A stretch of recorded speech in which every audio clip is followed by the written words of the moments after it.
Indie games have become very popular in recent years, and now, thanks to the accessibility of programming softwares, everyone has the potential to create a game. This has greatly encouraged many aspiring game developers to put their ideas out there and construct their own independent games. However, making it into the gaming industry has its challenges and struggles that many indie developers have to deal with constantly.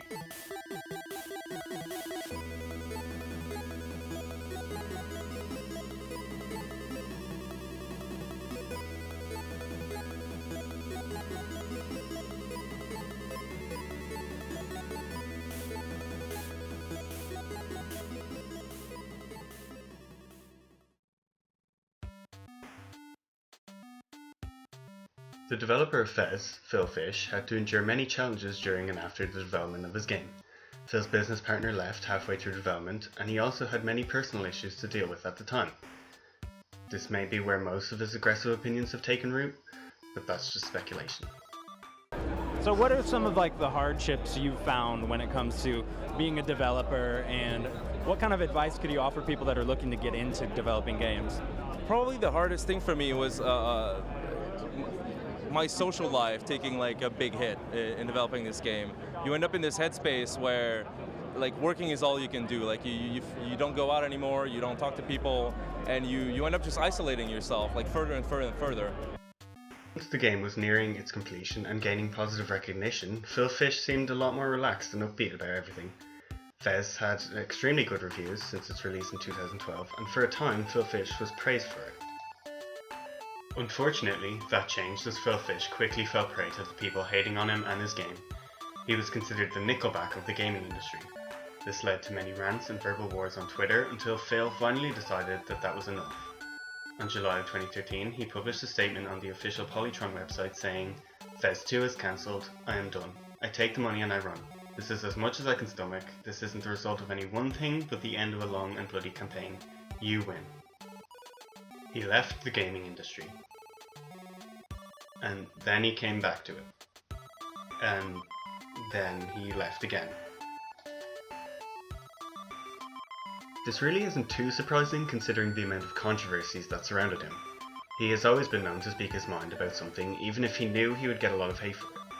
This made many people think that Phil Fish was just desperate for more attention, as if he was looking for some sort of recognition, even if it was in a bad way. However, I think that Phil Fish is just saying what any young person would if they were talking with their friends. People can be a lot more opinionated when they're surrounded with people they know. Basically, when it comes to the internet, it's considered wrong or offensive to have any opinion at all.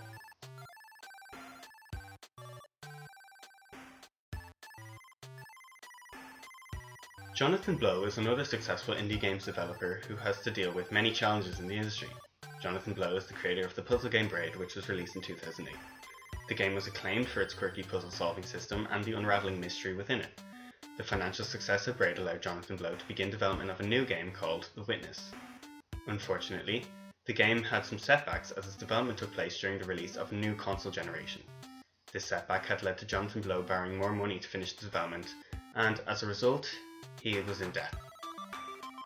In a puzzle game, repetition is boring because it's this is just a different variation of the same thing I already figured out. Why am I even doing this, right? So we worked very hard to make every puzzle unique and interesting, and each puzzle has its own idea that it sort of gives you that you need to come to realize to solve that puzzle. And this stream of ideas, as you go from one end of the game to the other, becomes a sort of very interesting non-verbal narrative, or non-verbal stream of communication.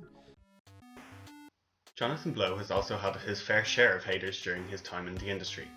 He has been referred to as pretentious and arrogant since the success of Braid.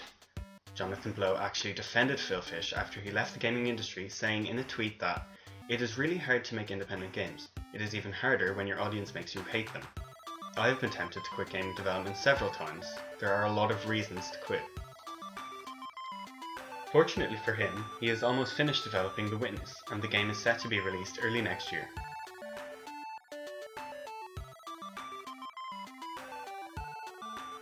Edmund Macmillan and Tommy Raffenez are probably the most successful indie developers of both Fish and Blow. Their game, Super Meat Boy, which was released in 2010, has led to a very successful career for both of them. Edmund Macmillan has gone on to create more games in a similar style to Super Meat Boy, such as The Binding of Isaac and The Binding of Isaac Rebirth.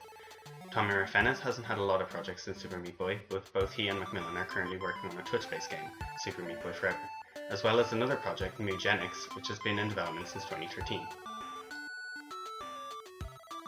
Of course, during the development of Super Meat Boy, both Tommy and Edmund had to deal with many issues such as money and the publishing of their game.